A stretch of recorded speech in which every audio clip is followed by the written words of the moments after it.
was a small salary increase along with a title and role shift and pivot of sorts. But yes, we did name baby boy number 2. I'll give one hint with it. Everyone has been telling me that baby number 2 comes faster than baby number 1.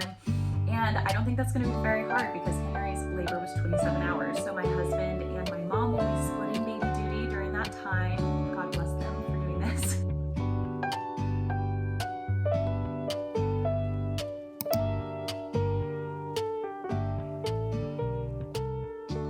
Hi friends, how's it going? Welcome back to my channel. My name is Jenna. If you're new here, I thought we are long overdue for a little bit of a chatty catch-up video. I wanted to touch on some updates, life updates in terms of my job title changed slightly, so I'm going to get into that.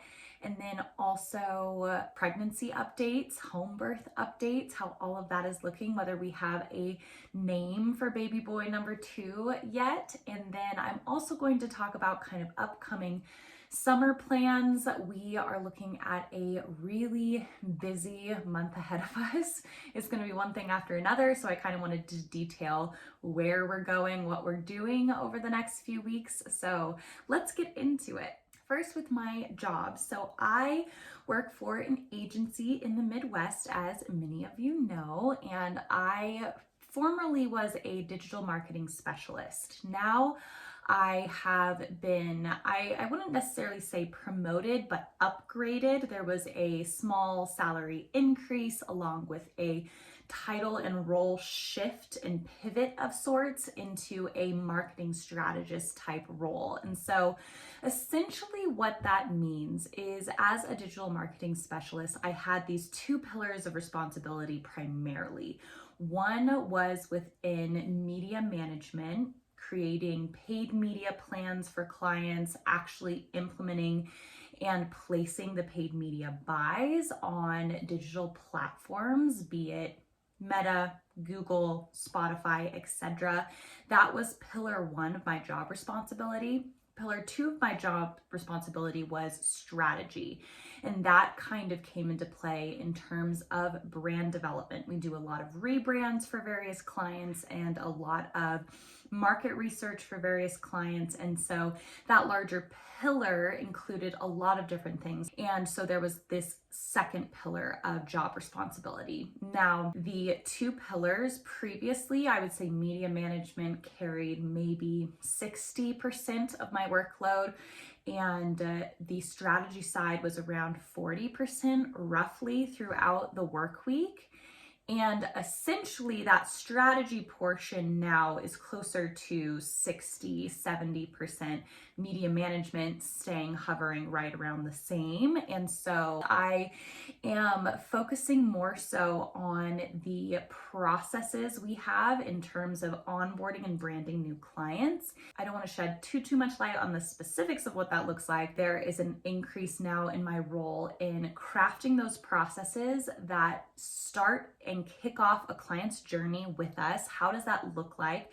Where do we start them? And what deliverables do we produce? What kind of research do we do? There's a lot of process that I'm now helping flesh out that goes beyond the job responsibilities of a digital marketing specialist and more into the realm of a marketing strategist. And so marketing strategist as a role will encompass way more of the strategy element that I'm now helping develop. That was kind of the shift in my role, the expansion of my role. It's all good and exciting stuff. And so we'll see how it continues to play out as I kind of tilt more into the strategy and process side of things. So I also wanted to go into maternity leave details. So maternity leave is fast approaching.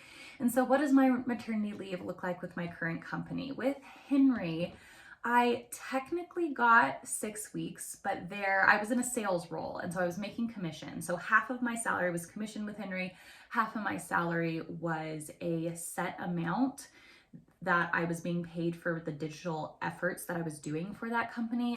I didn't have a paid maternity leave with Henry. I kept earning the commission that I sold based off of my sales leading up into maternity leave. So essentially there was like this mad dash before maternity leave to sell as much as I could so that I could pull in the commissions from those contracts that were live while I was on maternity leave. And then I did not make any additional income. My income kind of chopped in half while I was on maternity leave with Henry. And so I wasn't really on maternity leave for very long. I technically took about 6 weeks, I think, totally off, although I was still logged into my email, still responding to things because my client list was still my client list. And then even after that 6 weeks transpired, I went back full time, but remotely. So that was the nice part, is that I had flexibility there. So I essentially took 3 months where I was not in the office. I did not get any paid maternity leave for that time. So it was a very stressful time. After 3 months, and when Henry was 12 weeks old, I went back into a hybrid system where I was in the office for 2 days a week and then at home for 3. And so the nice part is that I had a lot of flexibility to work from home. I didn't have to fully go back into the office. But in the US, maternity leave is not the greatest, as we know. It is actually pretty atrocious, and I hope that there is reform in the near future for parents, because it is very, very difficult. For my current job, it is 100% remote, so thankfully there's not going to be any hybrid situation that's necessary. But I do get paid maternity leave this time, which is incredible, and I get longer than I did last time. So with my current company, I get 8 weeks of paid maternity leave. So whenever baby comes, I'm going to have to kind of project. This is the detail that I don't know, because I don't know whether I'm going to take off time right before my due date or just work up until I get those first labor pains. It's really hard to determine when I'm going to start maternity leave because it's all being taken from the same bank.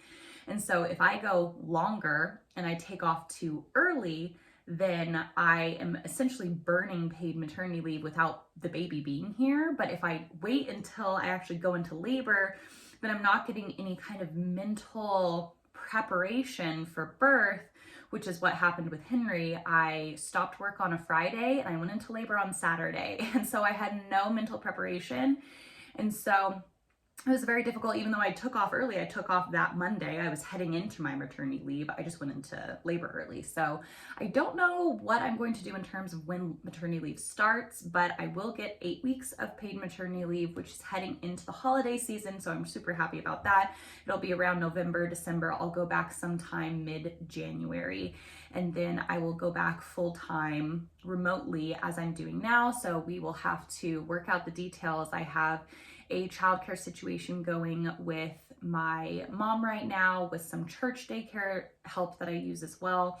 So we're going to have to kind of see how that all pans out together, but that's the rough detail of it. Also, my husband gets 4 weeks of paid paternity leave. So I'm so happy for him because he got no paternity leave with Henry. He had to use all of his vacation time.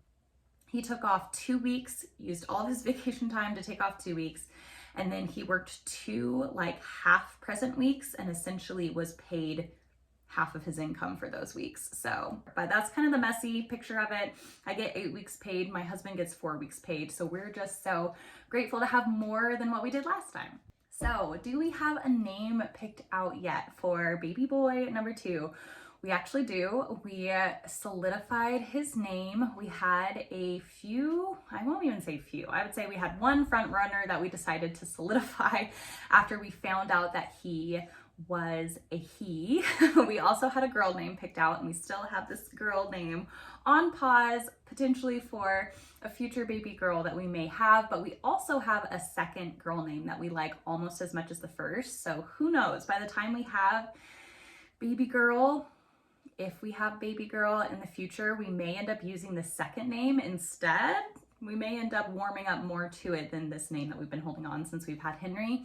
But yes, we did name baby boy number 2. I'll give one hint with it, I'll give 2 hints with it. The first name does not start with an H. We were considering staying with the whole H trend, having all H names for our babies. We are not going, because the H name that we like is for a girl, but we decided not to stick with the strictly H theme. And so his first name does not begin with an H. And hint number 2, or preview number 2, is that his middle name is inspired or comes from a family middle name, just like Henry's middle name comes from a family middle name. So that's all I'm going to say for now, but stay tuned. We do have a first and middle name picked out for baby boy, and I am constantly referring to him by his name. So I think it's really sweet and helps me bond with him even more. So thoughts and feelings on heading into home birth number 2. So I'm in kind of a position now where I feel like, okay, I gotta start prepping for this even more, thinking for it even more, because I am a big mental prep kind of person. And so I want to go through the same home birth course that I did with Henry, but I want to do it a little bit earlier this time. I kind of waited until 3rd trimester to start it. And that is from Bridget Tyler. She has a course built to birth, and I believe I still have access to it because I purchased it with Henry. I believe I still have access to it, and it's been updated. It has more modules now, more details now. And so I want to re-go through that whole course for my second home birth. So I want to do that a little bit earlier, hopefully complete it maybe in the 2nd trimester and kind of work toward that. But so far, feelings are good. I feel like there is more mental prep that I feel like I'm doing now than I did the first time. Realizing going through it the first time how much of a mental game it is, just in terms of the language I'm speaking over myself, just in terms of how much I involve Jesus in the process. And so I feel like I'm doing a lot more mental prep now, knowing how it feels and knowing what my body is going to go through. There's, I want to say fear, but just more, I guess, wisdom, perspective, knowledge of what it is I'm going to be going through versus the first time. I was like, la-di-da, no idea. I just knew I was going to do a home birth and wasn't really connected to what my body was actually going to be going through until I was like in the throes of it. And then I'm like, this is overwhelming. But now I know what it is I'm approaching. So in a way, I feel more prepared, but also a little bit more like fearful of it because I know the pain levels my body is going to be going through. But everyone has been telling me that baby number 2 comes faster than baby number 1. And I don't think that's going to be very hard because Henry's labor was 27 hours. So if we just get like half the time of Henry's labor, I will be thrilled. Okay, so in terms of our summer plans, our busy summer plans, so it is a Thursday right now. Next week, I am going out of town for my quarterly team days. And this is technically, I think we're quarter 3 in July, but it's our 2nd team days. So we're kind of calling it like Q2 team days. I don't know. It's kind of confusing in terms of how the dates ended up there, but it is our 2nd team days of the year. And we are going to be spending our typical 2 days together, a Thursday and a Friday. I am going up a day early though, because a group of us are visiting a client in person on Wednesday. And so there is also an event that is happening for kind of females in the workplace on Wednesday that my coworker is putting on. And so I am going a day early so that I can meet with this client and so that I can go to that event. And so the actual team days though are going to be 2 days. So it's kind of 3 working days that I'll be there for. So my husband and my mom will be splitting baby duty during that time. God bless them for doing this. It's going to be the longest period that I'm away from my husband and baby since having Henry yet, just by an extra day. But I feel like it'll feel like substantially longer because another 24 hours just really weighs on you as a mom. But I am sad to leave Henry again. I'm sad to leave my husband, but I am excited to travel. And I really like work travel. I like solo travel. It's super fun for me. So I am very excited to travel with I get my little peanut to come with me. So he gets to come along for team days as well. So very excited. That is next week. Then once I come back, it's kind of birthday week for our family because my birthday is on the 24th, which is a Wednesday. My dad's birthday is on the 26th, which is that Friday. My brother-in-law's birthday is the 26th as well. And my little brother's birthday is August 9th. So we're all kind of huddled within a very short time frame here, and especially just that week. And so when we come back, it's essentially birthday week. I'm requesting off the day of my birthday, which I don't always do. I didn't do last year, but I'm gonna go ahead and do this year because there's gonna be so much travel and craziness. I think just having a day off to celebrate the last year of my 20s will be super fun to do. So I am turning 29 on the 24th. and I have that day requested off, and so that'll kind of be birthday week, celebrating the night before with my sister and mom, and then celebrating that Friday with like the whole family. I think we're gonna go to the beach that day, so super fun birthday week. After birthday week, then we head into our trip to Hawaii. So we're going to Hawaii. We're going to go to the island of Kauai. We've been as a family to the Big Island. That's actually where my husband and I got engaged. So Hawaii has a super, super special place in our hearts because of that. And I am so excited. I am a little bit bummed because of the pregnancy. It's kind of we're kind of calling it a baby moon because it is going to be our trip while we're pregnant, my husband and I. So we'll kind of, you know, take a little second to ourselves to really treasure this moment of being a family of 3, soon to be family of 4. But my whole family is going with spouses and children and everything, so it'll be a pretty good group of us. I am sad though to be missing out on some certain things. My family, for example, is going ziplining. Can't do that when you're pregnant. Another group is going on a boat tour, which this boat tour does not take you if you're pregnant. And so there are certain things that I'm being excluded from on this trip, which I'm a little bit sad about. But I am doing some research for, you know, things I can do essentially in the meantime as, you know, little beach pregnant lady on this trip. I'm going to be 27 weeks, 26 weeks on the trip. I think 26 turning 27. And so I'm going to be like right entering the 3rd trimester on this trip. So not too big, which I'm grateful for, still kind of in that 2nd trimester bliss. So it falls on pretty good timing in terms of that. So that is what we're looking forward to in the next few weeks. I am so excited to go, and it'll be super fun. And that's what we're looking forward to this summer so far. But thank you so much for watching this video. It means so much to me that you did, to have a little catch up. If you liked it, please remember to give it a little thumbs up and to subscribe to my channel for content that might be similar to this in the future. I can't wait to see you on the next video. Bye, friends.